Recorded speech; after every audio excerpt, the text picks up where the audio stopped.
बहुत बहुत स्वागत है। मैं हूँ डॉक्टर तरुणा एस गौर। 2024 भी अब बस जाने ही वाला है। मुश्किल से 15 दिन बाकी हैं। ऐसे में साल 2025 का सभी लोग स्वागत करेंगे और देखेंगे कि उनके अपने फील्ड्स में क्या कुछ नए अपडेट्स हैं, क्या उसमें कुछ बदलाव आए हैं। तो आज का वीडियो उसी पर आधारित है।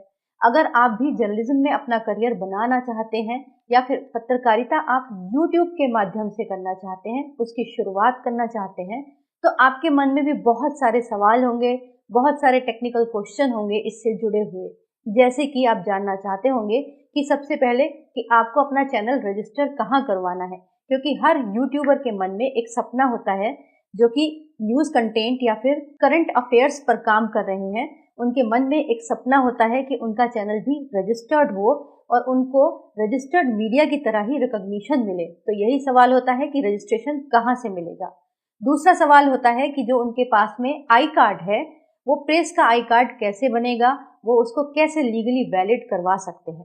तीसरा जो मेन क्वेश्चन होता है वो ये होता है कि क्या मेरा चैनल भी रजिस्टर्ड मीडिया की तरह ही वैलिड होगा, लीगल होगा। और चौथा सवाल जो आपके मन में आ सकता है वो ये होगा कि जो भी अथॉरिटीज हैं मीडिया से जुड़ी हुई, मैं उनको कैसे इन्फॉर्म करूं कि हाँ मैं भी एक करंट अफेयर्स और न्यूज़ चैनल रन करता हूं या करती हूं, तो मैं कैसे इसको सूचित करूं। इसका पूरा फॉर्मेट है, हम आपको बताएंगे। दो महत्वपूर्ण सवाल और आपके मन में आने चाहिए, अगर अभी नहीं आ रहे हैं तो मैं इंडिकेट कर देती हूँ। पहला कि आपके मन में आना चाहिए कि आप किस तरीके से किस मीडिया ऑर्गेनाइजेशन के साथ जुड़ें, कैसे उसकी सदस्यता लें, क्योंकि हर एक प्रोफेशन का अपना एक संगठन होता है जो मुसीबत में उनकी मदद करता है। और सबसे लास्ट फाइनल कि मैं दूसरे पत्रकारों से कैसे जुड़ूं। इन कुछ महत्वपूर्ण टेक्निकल क्वेश्चंस पर इस वीडियो में हम बात करेंगे, जो आपके लिए बहुत इंपॉर्टेंट होने वाले हैं। इस वीडियो की तैयारी के दौरान ही हमारे हेल्पलाइन नंबर पर एक कॉल आया, जिसमें दिल्ली के ही एक व्यक्ति थे जो ये जानना चाहते थे कि वो अपने न्यूज चैनल को MIB में कैसे रजिस्टर करवाएं।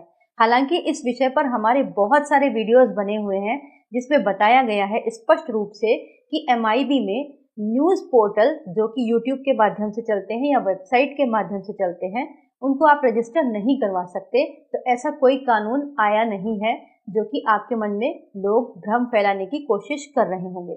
आप केवल MIB को इन्फॉर्म कर सकते हैं।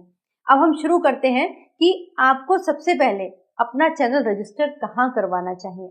अगर आपने भी यूट्यूब के माध्यम से पत्रकारिता की शुरुआत कर दी है, तो सबसे पहले अपने नाम को एज ए कंपनी या एज ए प्रोप्राइटर या फिर एज ए पार्टनरशिप या फिर फर्म के तौर पर आप MSME उद्योग आधार में रजिस्टर्ड करवाइए।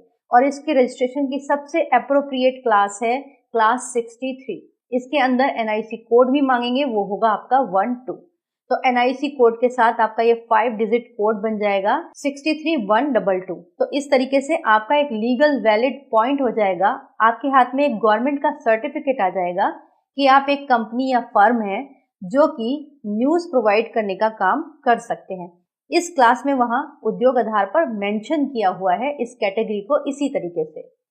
अब दूसरा इंपॉर्टेंट सवाल आपके मन में आता है जो कि बहुत सारे लोग पूछ भी रहे हैं। कई बार तो लोग हमारे वीडियो देखकर ही इस सवाल को पूछते हैं कि वो MIB में कैसे रजिस्टर करवाएं। MIB का मतलब होता है सूचना प्रसारण मंत्रालय, यानी कि ministry of information and broadcasting. Bharat के अंदर जितने भी मीडिया हैं वो रजिस्टर्ड होते हैं, लेकिन फिलहाल इसकी दो ही कैटेगरी है। वो है इलेक्ट्रॉनिक मीडिया जो टीवी चैनल्स आप देखते हैं, और दूसरा है प्रिंट मीडिया जो कि आप अखबार या मैगजीन के रूप में देखते हैं। तो यही दो रजिस्टर्ड मीडिया हैं जिनको कि आप देखते हैं, वो MIB में रजिस्टर होते हैं।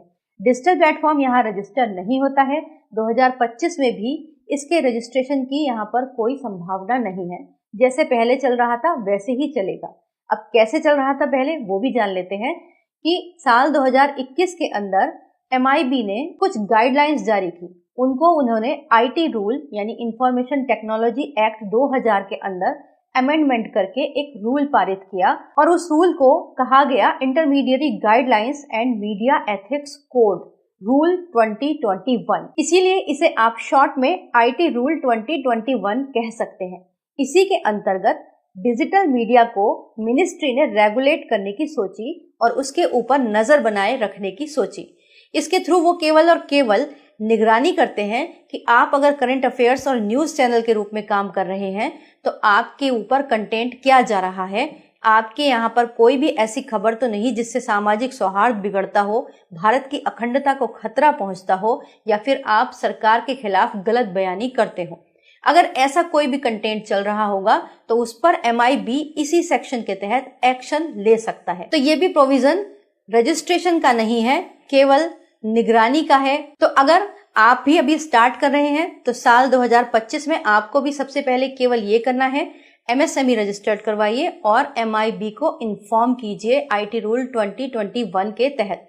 इसके लिए एक पर्टिकुलर फॉर्मेट है, आप हमारे हेल्पलाइन नंबर पर कॉल करके उसे ले सकते हैं। उसके बाद आप हमसे वो ईमेल ID भी ले लीजिएगा जहां आपको इन्हें सेंड करना है। वो सब आपको हम WhatsApp नंबर पर भी प्रोवाइड कर सकते हैं। ये 2 काम आपने कर लिए तो एटलीस्ट आपकी कुछ फॉर्मेलिटीज पूरी हो गई।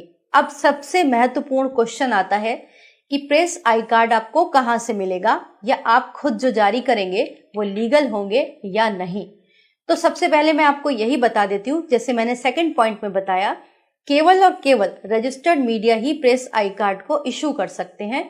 उनके एडिटर अपने रिपोर्टर्स को और संबंधित एडिटोरियल डिपार्टमेंट को प्रेस आई कार्ड देते हैं। इसकी बहुत वैल्यू होती है। फील्ड में आप जब जाते हैं तो आपके ऊपर अननेसेसरी रोक टोक नहीं होती। तो इसीलिए एक बहुत जेन्युइन और लीगल ये एक डॉक्यूमेंट होता है जो केवल रजिस्टर्ड मीडिया के जर्नलिस्ट के पास होता है।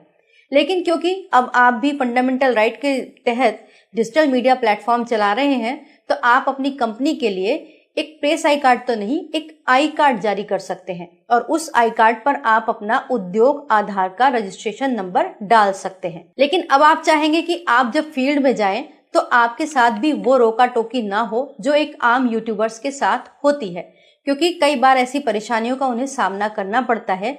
इस फील्ड के अंदर बहुत सारे ऐसे लोग आ गए हैं जो माइक और कैमरा लेकर लोगों को ब्लैकमेल करते हैं, परेशान करते हैं। तो ऐसे में अपनी जेन्युइन आइडेंटिटी बनाना बहुत जरूरी है। अगर आप इंडिविजुअली ये कर सकते हैं केवल उद्योग आधार पर तो आप इसको करिए। अगर आपको समस्या हो तो आप लीड इंडिया के साथ मीडिया टाई अप कर सकते हैं। मीडिया टाई अप करने के लिए आप हमारे हेल्पलाइन नंबर पर कॉल कर लीजिएगा या फिर WhatsApp संदेश छोड़ सकते हैं, हमारी टीम आपसे कनेक्ट कर लेगी। अगर आप उस तरीके से मीडिया टाई अप करके अपना डिजिटल मीडिया का कार्ड इशू करेंगे तो वो प्रॉपरली लीगल और वैलिड प्रेस आई कार्ड माना जाएगा। अब बात करते हैं अगले पॉइंट की कि आपके मन में सवाल होगा कि अथॉरिटीज को कैसे इन्फॉर्म करना है। तो अगर आप भी लोकल एरिया में काम कर रहे हैं तो आपको DIO को लेटर लिख कर देना होता है या फिर उसके अलावा कोई आपसे मांगता है कि दिस एंड दैट पर्सन है जो आपके नाम से काम कर रहे हैं तो वो आपके ऑर्गेनाइजेशन से जुड़े हैं या नहीं, इसको एक लेटर के रूप में ड्राफ्ट करके आप संबंधित अथॉरिटीज को दे सकते हैं, जैसे DIO हो गया या फिर पुलिस स्टेशन हो गए या फिर CM DM, जहां भी आपकी आवश्यकता हो। इसके बारे में अधिक जानना हो तो आप हमारे पुराने वीडियोस देख सकते हैं।